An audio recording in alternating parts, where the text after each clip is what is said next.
presenting the world's greatest mysteries.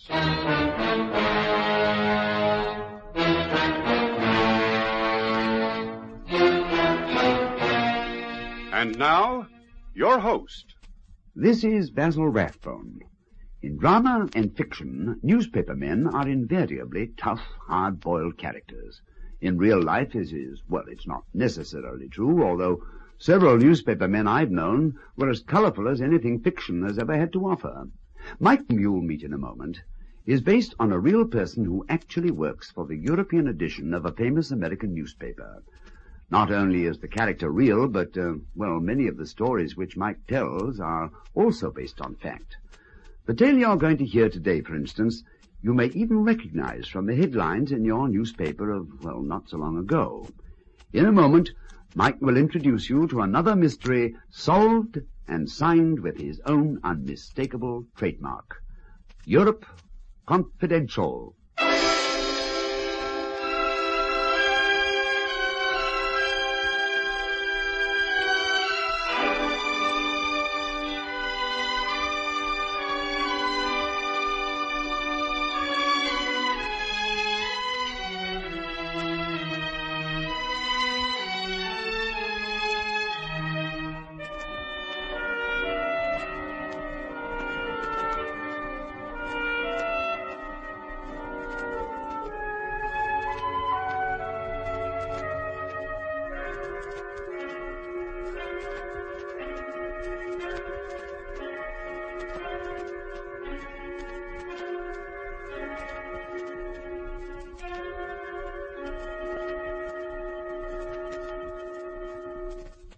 Presenting Europe Confidential. Open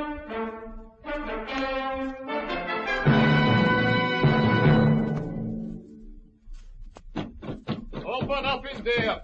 Open up! That is my lieutenant.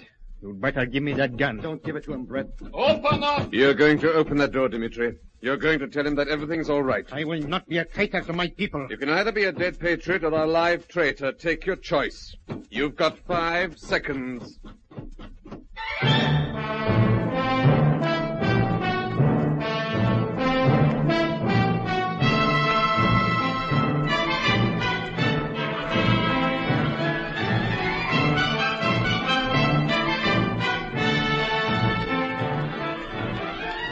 In a moment, we'll bring you Lionel Merton as Mike Connoy, the Paris correspondent of a famous American newspaper, in another exciting story in our series, Europe Confidential.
This is Mike Connoy.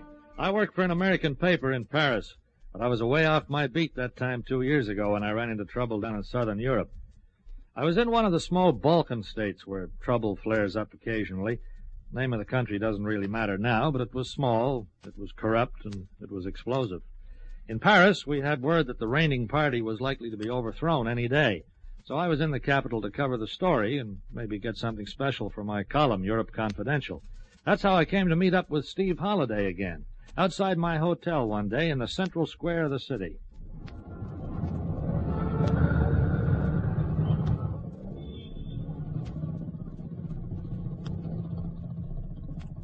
Mike? Mike Connoy. Well, I'll be Steve Holliday. In the flesh, boy.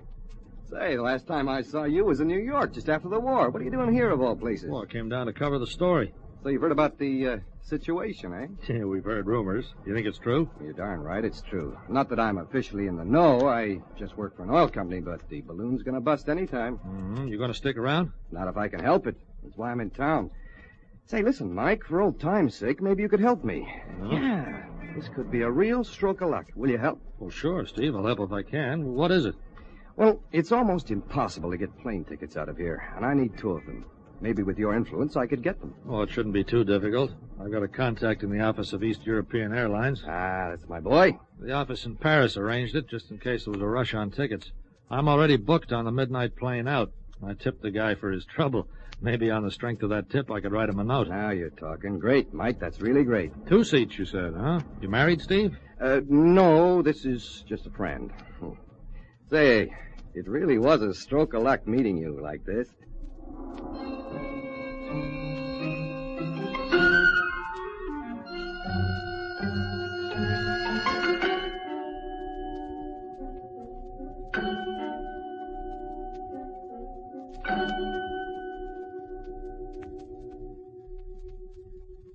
I hadn't known Steve Holliday well, but I was glad to help out.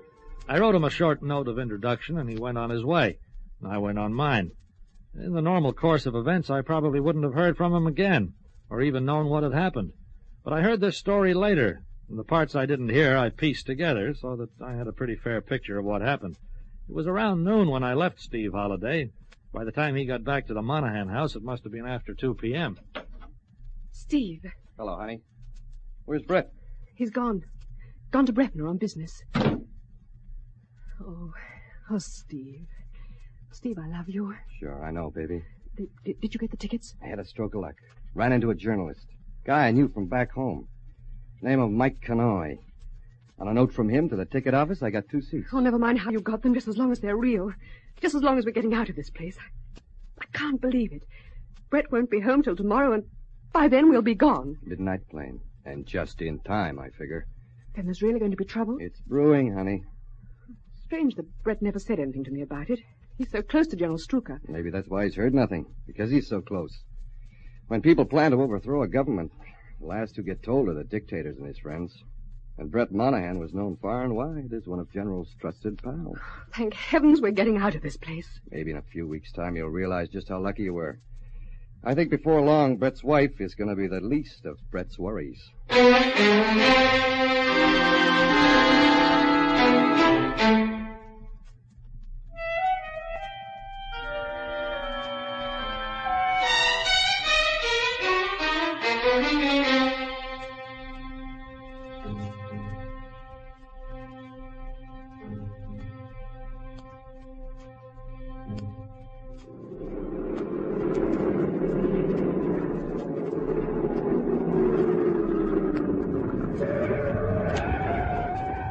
Yeah, what's going on? Why has this road control been set up? You have your passport, sir? What on earth for? We only obey orders. Your passport, please. Oh, it's here somewhere. Yes, there. Mm-hmm. I'm in quite a hurry, if you don't mind. I am sorry, my friend. Now, listen here. Your passport is quite worthless. I'm afraid you will have to go back the way you came. What other nonsense? That passport was signed by General Strucker himself. The ex-general, you mean? Just what is this? It is an overthrow of tyranny. A revolt? You must be mad. Turn your car around, my friend. I have important business in Bravener, revolution or no revolution. The guns are loaded. You'll regret this.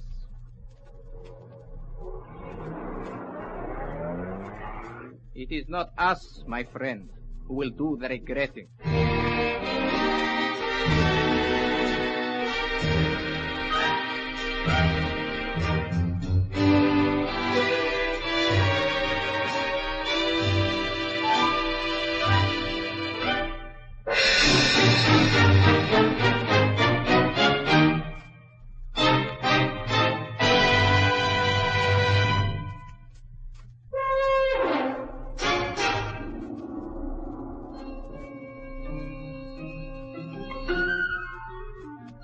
The coup d'etat came suddenly and almost without violence. By 4 p.m., the city and the administration centers were in the hands of the rebels.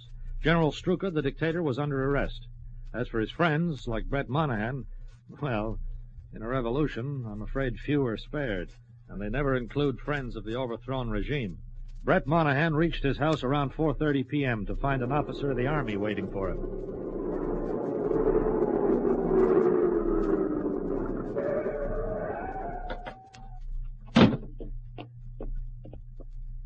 Put up your hands. Who the devil are you? Put them up. You are under arrest. What for? Turn around. Save your trouble. I've no gun. Well, what's all this about? Your name is Monahan, is it not? Brett Monahan. Yes. You are under arrest for conspiring against the people of our republic. Conspiring against... What utter nonsense. It is in our records that you are a personal friend of Strucker, the tyrant. But I'm a British subject. Our records also show that you applied for and received the nationalization of our republic. I had to for business reasons. Your wife is inside? Yes. Excellent. I was about to go in and arrest you both when I saw your car approaching. I demand that you release me. My wife and I will get the first available plane out of the country. I am afraid that the only trip you will be making will be to the prison, my friend. Now listen to me. Come, we will collect your wife. Put that gun down, or I'll... Or you will what? Now I'll take the gun, my revolutionary friend. Get up. On your feet. Well, that's cold.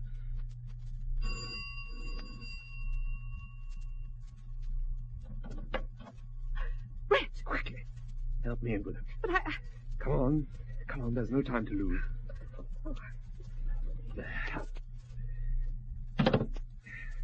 Been grave robbing, Brett? Steve. The one and only. What are you doing here? Helen, Brett, I tried to tell you. and you've packed your bags. Brett... Let's not try to pretend, honey. Yeah, Brett, you guessed it. We're leaving this place on the next plane. I see. That's the way it is, so let's not have any dramatics. Not from me. Good. Much better if we all act like grown-ups. You could have told me, Helen. Well, I tried. Well, then I thought it would be better this way. Now we've explained things. How about you? Who's the guy? He was outside. He was going to arrest us. I don't know whether you realize it, but we're well and truly mixed up in a revolution. See, Helen? What did Uncle Stevie say? Oh, Brett, what are they going to do with us? We're probably marked down for a firing squad. No. As friends of Strucker. Maybe that includes me, No too. doubt. Hey, this is serious. We better not waste time. Let's get out of here. To where? The airport? You said it. Ready, baby? I got the tickets. Yes, Steve, I'm ready. Just a minute. It's no good trying to stop me, Brett. I've no intention of stopping you, but other people might have. You won't have a hope of leaving this place with your passports. I tried to get across the border and almost stopped a bullet. What are we going to do then? Child is waking. You must have slugged him pretty hard. My head. Oh, I'll bet he's wishing it was someone else's. Oh, what have you done with my gun? It's right here in my hand, old boy. And if you try any funny tricks, you'll know all about it. Look, this isn't getting us out of Let's here. go, Steve. Let's give it a try. Stay right where you are, Steve. I thought you said you weren't stopping me. I've changed my mind. Give me the ticket. Now, you listen here to me. I'm dead serious, Steve. Give them to me. Well, of all the... Here. Mm-hmm. Paris, eh? Flight 35, departing at 12:10. You are my prisoners. I demand that you come with me. You got your facts mixed, Buster. The man who holds the gun is boss in my language. Brett, please let us go. What's the use, baby? You heard what he said. We'd never get past the airport gates. But if we stay here, we'll be... We've got to get out. We must. Get on your feet, Captain. You will reject this. I only have to call for my men. And you'll get a bullet right between the eyes. If you people are going to declare war on us, we can do the same. You will never get out of the city. Mm-hmm. And what was that for? That's a nice uniform the captain is wearing. Maybe I like his haircut, too, but that's not going to get us out of... Hey, that's right. It would fit me perfectly. Or you, for that matter. I warn you Sit that... down. And a captain in uniform with a woman companion would be able to board a plane quite openly, with no questions asked. Just a minute, Brett. I bought those tickets, remember? All's fair in love and war, Steve, and this is a mixture of both. Just what are you getting at, pal? Helen's getting out alive, and one of us is going with her. Yeah. But which one? The one she's really in love with. And now we're going to find out which of us it is.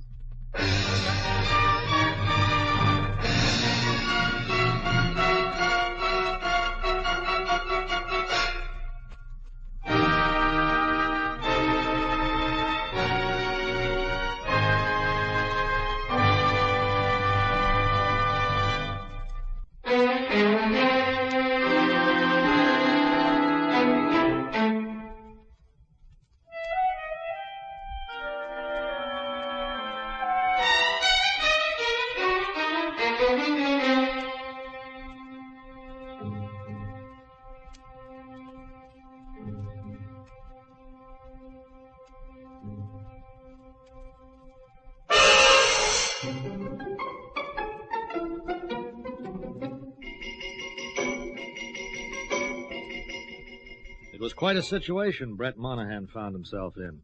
As a businessman in the country, he'd been a close friend of the now ex-dictator, and after he was turned back at the road control, he knew the trouble was looming up. He'd driven home because his first thought was for the safety of his wife, but now he found someone else was just as concerned about her safety, and had been for quite a time. So they had 2 plane tickets between the 3 of them. Only one of us is going to board that plane, Steve, and I'm going to decide which of us it'll be. Well, it's pretty obvious, isn't it? Helen would hardly run off with me if she didn't love me. Right, Helen? I suppose so. You suppose so? What kind of talk is that? You might as well all surrender to me. It will be quite futile to try to escape. Pipe down, big boy, or you'll take another nap. What's your name, Captain? It is no business of yours. The punches I gave you last time were only beginners. What's your name?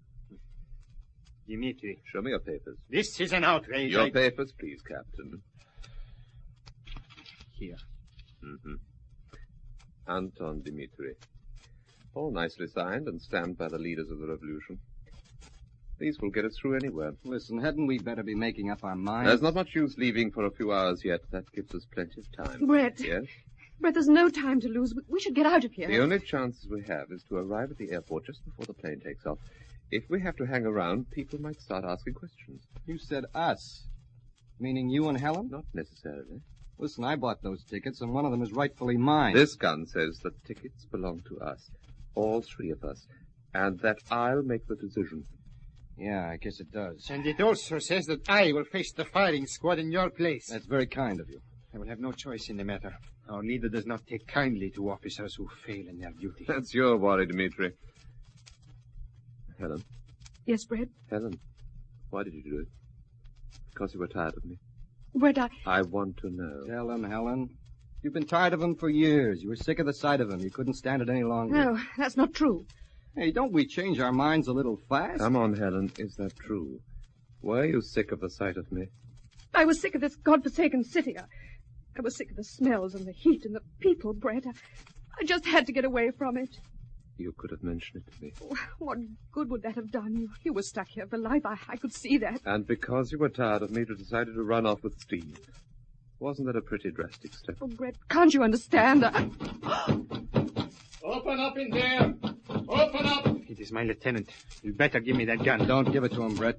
Open up! You're going to answer the door, Dimitri. But You're going to tell him that everything's all right. I will not be a traitor to my people. You can either be a dead hero or a live card. Take your choice. I refuse. You've got 5 seconds to open the door.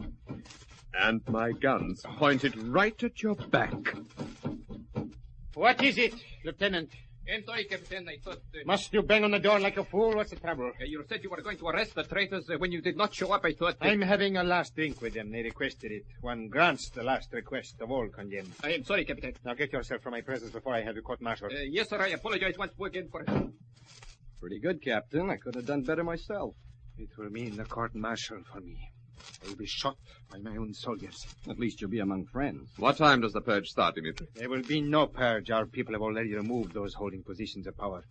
We do not intend to spill unnecessary blood. Listen, we were trying to decide something, remember? We're going to decide it here and now. Helen, Yes, Brett. do you still love me? Yes, I do. Now, wait a minute. You keep out of this. Helen, if I say I'm willing to take you back and forget everything, would you leave on that plane with me? Oh, darling, of course.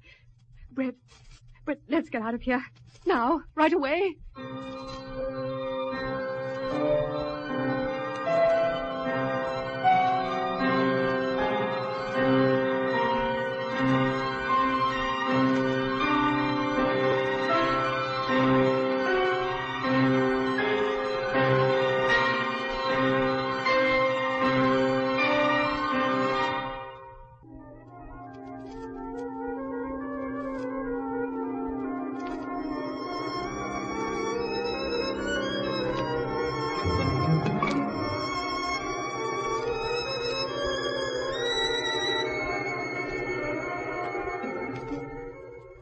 Brett, darling, why don't we go now? Well, quickly, let's leave here. Behold, the girl who last night told me she couldn't stand you. Don't fool yourself, Brett. You've got the gun and those tickets. Without them, Helen wouldn't even spare you a smile. Is that true, Helen? No. In this country, when there is trouble over a woman, we have an easy way to decide it. Who asked you to butt in? Go on, Dmitri. What's this easy way? You have a pistol, it holds 6 rounds, you merely remove 5 of them And proceed to blow our brains out. Not for this boy. The only Russian thing I like is vodka, and I never was a gambler. It was only a suggestion. Perhaps before you leave, you'll be so kind as to leave me the pistol to use. Leave you the pistol? What for? I would require only 1 bullet. It is better than disgrace. You're serious, then, about the firing squad? I'm afraid so. It is me who will be blamed for your escape. And one of us is going to keep you company. Well, who's it going to be, Brett? Helen, supposing I said you could go on that plane with Steve, what would you do? You'd do it, baby, wouldn't you? Would you? No, Brett. All right. You're quite free to walk out of here together. Well? Come on, baby. You're not joking. You heard what I said. Well, give me the tickets. Brett, get the tickets. Who do you love, Helen? Me or Steve? I don't know. She loves the guy who has the tickets. Isn't that right? No, it's not right. You better decide soon. And I'd appreciate it if you'd put that gun down. The gun's staying with me, Steve, until I've made up my mind. Maybe I can help you to make it up. Oh!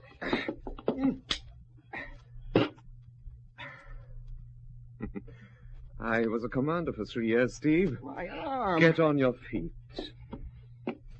Don't try it again, Steve. You think I'm likely to?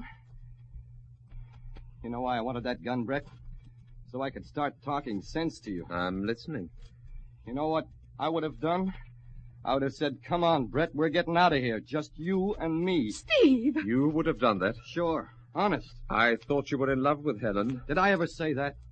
I'm in love with life. Come on, Brett, we're getting out. Don't you think you've got a duty to Helen? Duty nothing. Brett, don't listen to him. I love you. I've loved you all along. Can't you see that? When you have finished trying to make up your minds, give me that gun. For me, there's only one end to all this. Brett, take me back, please. I'm your wife. Yeah. And she was all set to walk out on you tonight. Fella, we're going to get on that plane. Come on, make your decision. I've made it. You have? Yes. I know who I'm going to take with me. It's the only possible decision I can make under the circumstances.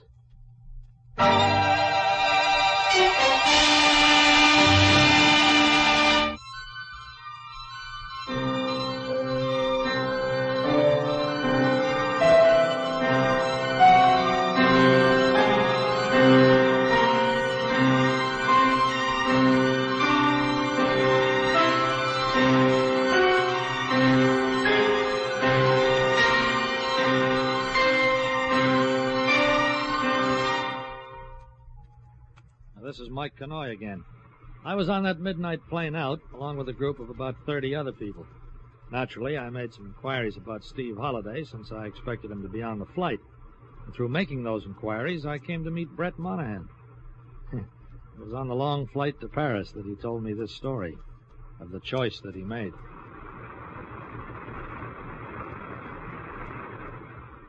Well, there you are, Mr. Kanoy.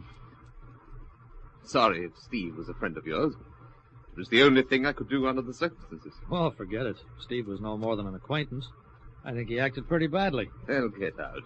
They won't put them in front of a firing squad as they would have my friend here. Mr. Monahan is a kind man, sir. He has done for me a great service. And think nothing of it. After all, Captain Dmitri, you were the one who most deserved the extra ticket.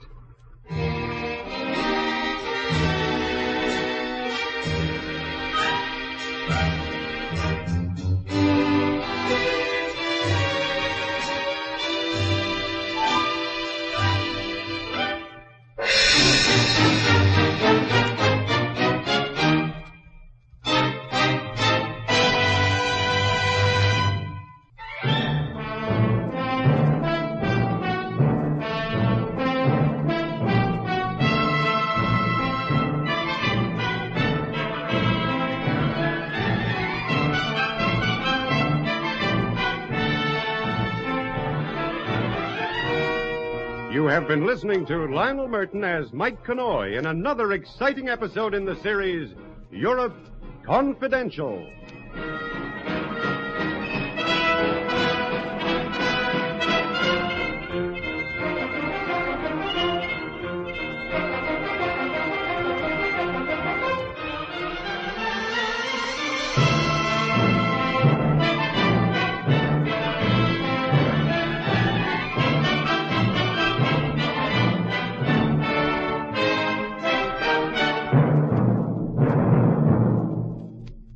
This is Basil Rathbone again. As Mike takes the copy out of his typewriter to file his story, our play for today comes to an end. Well, goodbye now till we meet again to listen to another of the world's greatest mysteries.